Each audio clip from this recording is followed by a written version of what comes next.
the admin experience, you have to be a company admin to upload a floor plan. So we'll navigate to facilities.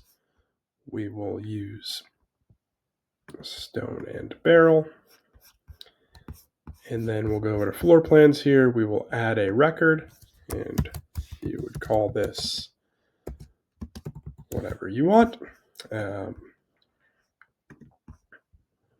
then you could hit save here. And now we'll go into layout 003. You talk about your building and your description. And then you would upload or drag and drop your file here. So I will just put a file in there. And then you can say if you want to scale or origin or anything like that, and you can submit. And that's how you upload a floor plan.